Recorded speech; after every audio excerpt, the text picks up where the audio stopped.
Section 1: The Last Supper and the Smoking Sin. The story begins at a cold gray pier. Margot Mills and Tyler Ledford are waiting for a luxury yacht. Tyler is a foodie obsessive. Margot is a realist. The tension starts immediately when Tyler scolds Margot for smoking, claiming she is killing her palate. He treats the upcoming dinner as a religious pilgrimage, while she sees it as a pretentious waste of money. The logic of the evening is established early. This is a meal for the 1%, costing $1,250 per person. As the yacht arrives, we meet the other 10 guests, the elite, the corrupt, and the broken. Margot notices a wealthy couple, the Librants, and her face darkens. There is an unspoken history there, a secret entry in the archives of her past.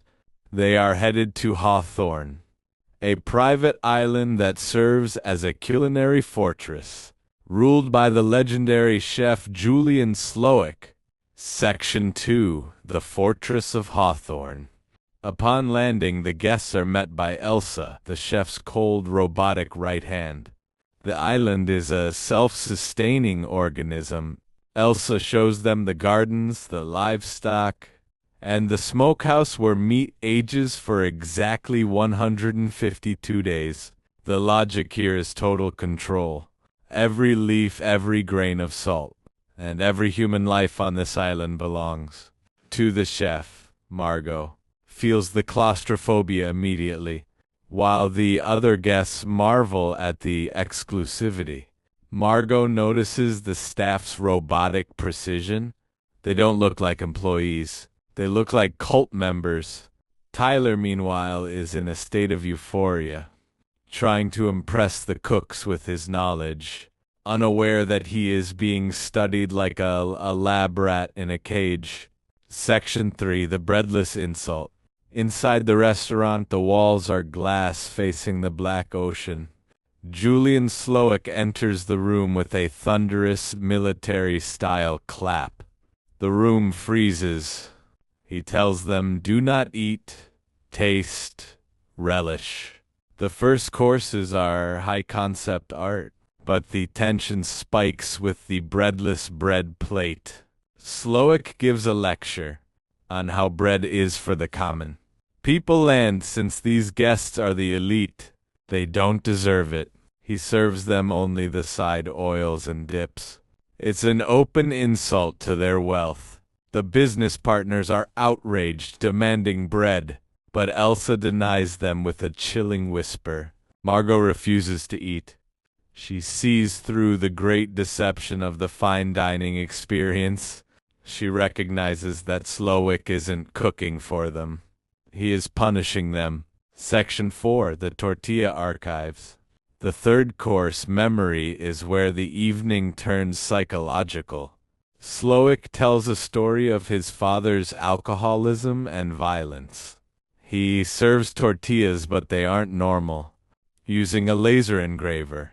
The chef has printed the guests' deepest shames onto the food.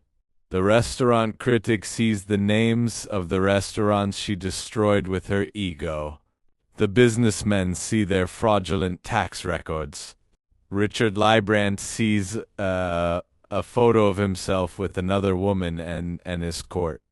He looks at Margot, and the logic of her presence is revealed. She was his date for hire.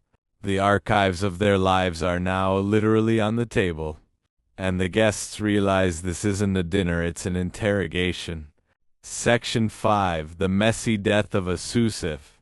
The Chaos Course. Slowick introduces his sous chef, Jeremy. He tells the room that Jeremy is good, but he will never be great. He will never have the spark of genius.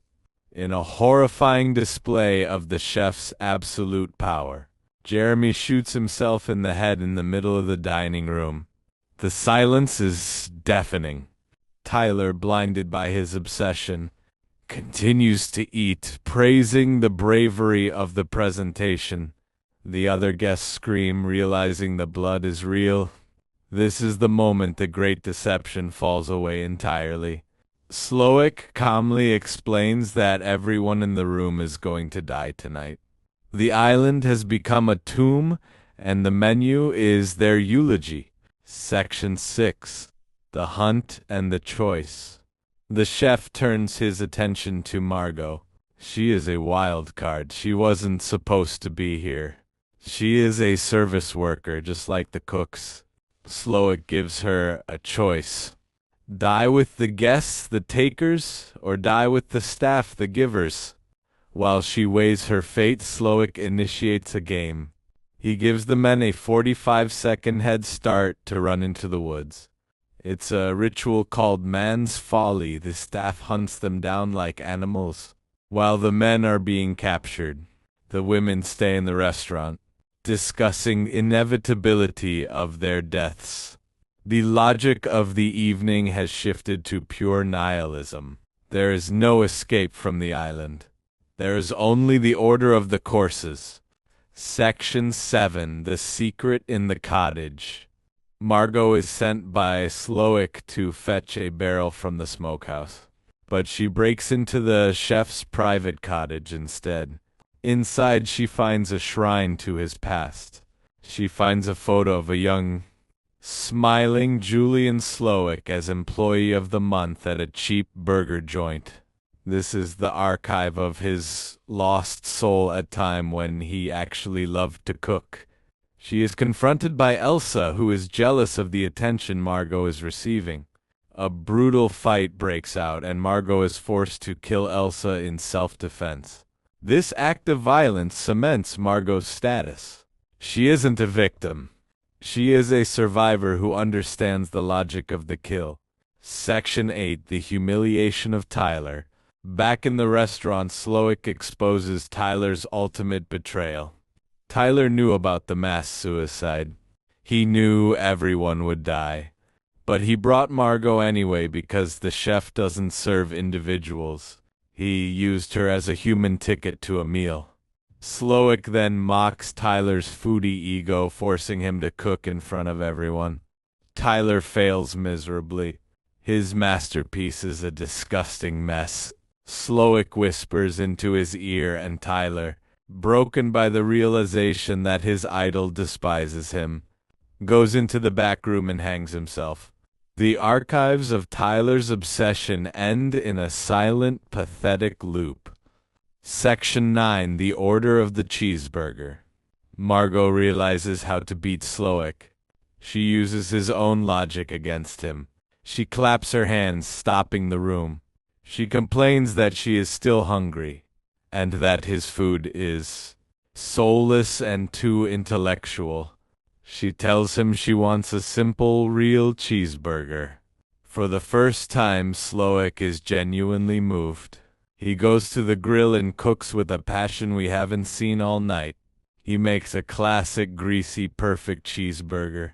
Margot takes one bite, tells him she's full, and asks for it to go in a moment of mutual professional respect.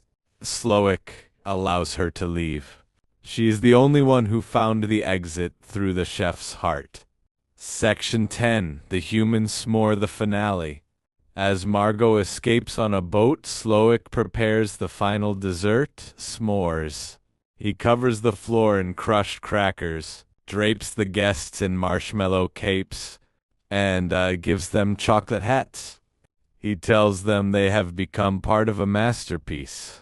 He sets the entire restaurant on fire, turning himself and the elite guests into a giant, flaming dessert. From the safety of the water, Margot watches the explosion.